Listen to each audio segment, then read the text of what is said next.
Assalamualaikum warahmatullahi wabarakatuh. Selamat pagi semua. Bagaimana kabar kalian hari ini? Alhamdulillah.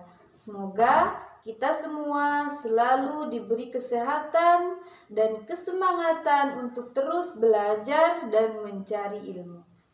Baiklah, sebelum kita mulai pembelajaran pada pagi hari ini, marilah kita buka bersama dengan membaca basmalah bersama-sama. Bismillahirrahmanirrahim. Terima kasih. Oke, untuk pelajaran kali ini kita akan membahas tentang pernikahan. Nah, untuk seusia kita, mungkin kita sudah sering sekali memikirkan atau menghayal tentang bagaimana sih nanti ketika kita menikah. Nah, alangkah baiknya sebelum kita melangsungkan pernikahan, kita mengetahui apa itu pernikahan dan juga hal-hal yang terkait di dalamnya. Nah, untuk kali ini kita akan belajar tentang pengertian nikah, dasar pernikahan, hukum menikah, rukun dan syarat menikah, juga kewajiban antara suami dan istri, terus memilih pasangan yang baik, juga tujuan dan hukum menikah. Oke anak-anak, untuk yang pertama kita akan pelajari terlebih dahulu pengertian dari pernikahan. Apa sih pernikahan itu? Nah, pernikahan dalam bahasa adalah menyatukan atau bertemu. Maksudnya, seorang laki-laki bertemu dengan seorang perempuan. Sedangkan pernikahan dalam istilahnya adalah suatu ikatan lahir dan batin antara seorang laki-laki dengan seorang perempuan untuk hidup berumah tangga dalam suatu ikatan yang dilakukan dengan cara ijab dan qabul. Nah, kenapa istilah pernikahan dalam Islam ini berbeda? Jelas, karena setiap agama ini memiliki cara masing-masing. Kita sebagai umat Islam di sini akan mempelajari pernikahan sesuai dengan syariat agama Islam. Selanjutnya adalah dasar dari pernikahan. Dasar pernikahan di sini ada 3. Yang pertama Al-Quran, yang kedua Al-Hadis, dan yang ketiga dasar atau hukum negara. Yang pertama yaitu dalil nakli atau dalil yang berdasarkan Al-Quran yang terdapat di surat Ar-Rum ayat 21 yang berbunyi A'udzu billahi minasyaitonir rajim. Bismillahirrahmanirrahim. Wa min ayatihi an khalaqalakum min anfusikum azwaja litaskunu ilaiha wa ja'ala bainakum mawaddatan wa rahmah inna fi dzalika laayatin liqaumin yatafakkarun. Artinya, dan di antara tanda-tanda kebesaran Allah adalah Dia menciptakan untukmu pasangan-pasangan dari jenismu, agar supaya kamu cenderung dan lebih tentram kepadanya. Dan Dia menjadikan di antaramu rasa kasih dan sayang. Dan sungguh dari hal-hal yang demikian terdapat tanda-tanda kebesaran Allah.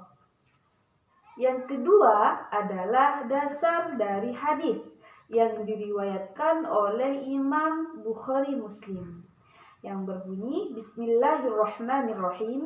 Ya ma'syar syabab man istata'a minkumul ba'ah falyatazawwaj fa innahu aghaddu lil basar wa ahsanu lil farji wa man lam yastati' fa 'alaihi bis-shaumi fa innahu lahu wija'un. Yang artinya, Wahai para pemuda, apabila kalian sudah mampu ataupun sudah kuasa untuk menikah, maka menikahlah. Karena menikah itu bisa menjaga kita dari pandangan dan kemaluan. Dan apabila kalian tidak mampu, maka hendaklah kalian berpuasa, karena berpuasa bisa menjaga diri kita dari hal-hal yang tidak diinginkan atau dari perzinahan. Dasar pernikahan yang nomor 3 adalah hukum negara yang terdapat di Undang-Undang Nomor 1 1974 tentang perkawinan. Oke anak-anak, untuk selanjutnya adalah hukum pernikahan. Hukum pernikahan yaitu dibagi menjadi 5. Yang pertama adalah mubah ataupun jaiz ataupun boleh. Nah, hukum boleh ini ataupun hukum mubah adalah hukum asli dari hukum pernikahan. Bagi siapa seseorang itu boleh menikah? Seseorang itu boleh menikah bagi mereka yang sudah mampu secara zahir ataupun batinnya dan juga sudah memenuhi syarat dan rukun dari pernikahan. Maka bagi seseorang yang sedemikian boleh atau mubah untuk menikah. Yang kedua, hukumnya menikah adalah wajib. Bagi siapa sih nikah itu berhukum wajib? Nah, nikah itu wajib bagi seseorang yang sudah mampu untuk menikah, sedangkan dirinya itu tidak mampu untuk menahan hawa nafsunya untuk terjerumus kepada hal-hal perzinahan. Maka bagi seseorang yang sedemikian itu wajib hukumnya untuk segera menikah. Hukum pernikahan yang nomor 3 adalah sunat, yaitu bagi seseorang yang sudah mampu untuk menikah dan mereka masih bisa menahan dirinya dari godaan atau dari hawa nafsu yang akan menjerumuskan kepada hal-hal perzinahan. Nah, bagi seseorang yang seperti itu, boleh atau sunat melangsungkan pernikahan. Apabila mereka tidak menikah, tidak apa-apa, karena mereka masih mampu menahan dirinya dari hal-hal yang tidak diinginkan. Yang keempat adalah hukum makruh. Nah, hukum makruh ini hukum yang sangat dibenci oleh Allah Subhanahu wa taala. Nah, hukum makruh ini berlaku pada seseorang yang mereka sudah mempunyai kemauan untuk menikah ataupun sudah punya hasrat untuk menikah, tetapi mereka tidak mempunyai bekal untuk menikah. Seseorang yang sudah menikah, dia akan mempunyai tanggung jawab terhadap istri ataupun terhadap anaknya ataupun keluarganya nanti. Nah, apabila kalian yang menikah tidak mempunyai bekal itu maksudnya material ataupun dari segi ekonominya, maka makruh hukum menikah bagi seseorang yang seperti itu.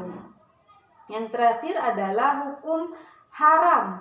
Hukum haram ini berlaku kepada seseorang yang hanya dia mempunyai keinginan untuk menikah, tapi niat mereka untuk menikah itu hanya semisal dia ingin menyakiti si perempuan, ataupun dia hanya ingin memeras hartanya ataupun mengambil kemanfaatan dari si perempuan tersebut.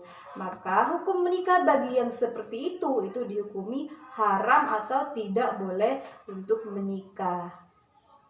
Yang berikutnya adalah rukun dan syarat menikah. Setiap pernikahan di agama Islam itu harus memenuhi syarat dan rukunnya. Apabila pernikahan tidak disandari dengan rukun dan syaratnya, maka pernikahan tersebut tidak dianggap sah ataupun dianggap tidak halal. Nah, rukun pernikahan itu ada 5. Yang pertama harus ada calon suami, harus ada calon istri, harus ada wali nikah, harus ada 2 orang saksi, dan yang terakhir harus adanya ijab dan qabul.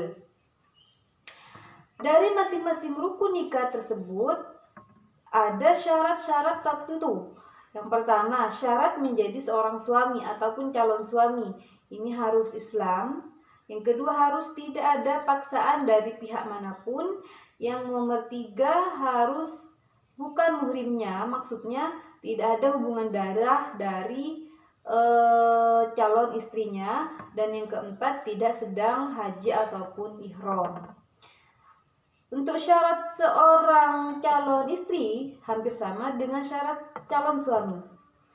Yang pertama Islam, yang kedua tadi tidak ada paksaan dari pihak manapun, dan tambahannya syarat calon istri ini tidak boleh sedang menjalin hubungan dengan suaminya, ataupun maksudnya tidak boleh bersuami, tidak boleh menikah dengan perempuan yang sudah bersuami ataupun masih berstatus istri orang. Yang nomor 3, bukan muhrim. Yang nomor 4, tidak dalam masa iddah. Dan yang terakhir, tidak dalam masa haji ataupun umroh. Yang selanjutnya adalah syarat dari seorang wali nikah. Syarat dari seorang wali nikah itu yang pertama harus mukallaf. Mukallaf ini dalam artian harus Islam, berakal, juga dewasa. Selanjutnya harus orang laki-laki yang merdeka. Berarti seseorang perempuan ini tidak boleh menjadi wali nikah walaupun dari anaknya sendiri. Merdeka dalam artian dia tidak sedang menjadi budak dari seseorang. Yang nomor 3 harus adil. Wali nikah ini harus mempunyai sifat adil.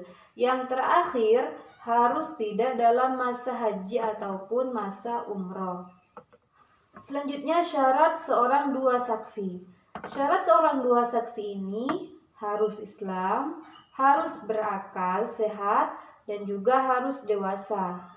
Yang selanjutnya harus tidak fasik dan juga harus hadir di tempat pernikahan. Yang terakhir syaratnya ijab qabul. Ijab qabul ini sama halnya dengan serah terima antara wali nikah dengan mempelai laki-laki. Seperti contoh saya nikahkan dan saya kawinkan, ataupun qabulnya saya terima nikah dan kawinnya si fulan binti si fulan, seperti ini. Yang berikutnya adalah kewajiban seorang suami dan kewajiban istri. Kewajiban seorang suami di sini ada 4. Yang pertama, seorang suami harus mampu memberi nafkah, baik nafkah secara batin ataupun nafkah secara lahirnya kepada istri dan anak-anaknya kelak. Yang kedua, seorang suami harus mempunyai sifat menyayangi ataupun memperhatikan kepada keluarganya. Yang nomor 3, seorang suami harus mempunyai sifat kepemimpinan. Karena seorang suami ini merupakan pemimpin dalam rumah tangganya, maka seorang suami berkewajiban untuk memelihara ataupun menjaga keluarganya dengan baik dan penuh tanggung jawab. Yang terakhir, kewajiban seorang suami adalah membantu istrinya dalam pekerjaan sehari-hari, terutama bagaimana cara mengasuh ataupun mendidik anak dengan baik sehingga anak tersebut bisa menjadi anak yang soleh dan yang soleha. Selanjutnya kewajiban seorang istri. Kewajiban seorang istri di sini ada 5. Yang pertama, seorang istri yaitu harus patuh dan taat kepada suaminya sesuai dengan ajaran agama Islam. Yang kedua, seorang istri harus mampu memelihara dan menjaga kehormatan dirinya, baik ketika dirinya bersama dengan suaminya ataupun sedang tidak bersama suaminya. Yang ketiga, harus mampu memelihara ataupun mengurus rumah tangganya. Yang keempat, harus mendidik anak-anaknya terutama dalam pendidikan agama Islam. Dan yang terakhir, seorang istri harus patuh dan seorang istri harus baik, hemat, dan juga berlaku bijaksana kepada suaminya. Baik, yang terakhir adalah faktor memilih pasangan. Faktor memilih pasangan di sini ada 4. Yang pertama, satu agama. Bagi kita yang beragama Islam, pastinya kita menginginkan pasangan yang satu agama juga dengan kita, yaitu agama Islam. Yang kedua, baik akhlaknya dan juga baik kepribadiannya. Yang ketiga, siap fisiknya, siap mentalnya, juga siap ekonominya. Apalagi bagi calon suami yang menjadi pemimpin bagi rumah tangganya. Yang terakhir adalah berdoa kepada Allah Subhanahu wa taala serta melaksanakan sholat istikharah. Sholat istikharah ini adalah sholat yang ditujukan untuk meminta pilihan yang terbaik dari Allah. Karena kita sebagai manusia pastinya ingin sesuatu yang terbaik pada diri kita sendiri. Dan juga sesuatu yang terjadi pada diri kita atau sesuatu yang ingin terjadi pada diri kita ini belum tentu terbaik menurut Allah. Akan tetapi sesuatu yang dipilihkan oleh Allah untuk kita pastinya itu juga yang terbaik untuk kita.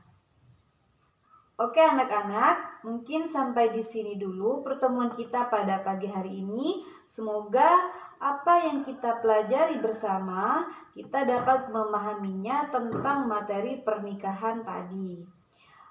Terima kasih atas perhatiannya. Akhiron, wassalamualaikum warahmatullahi wabarakatuh.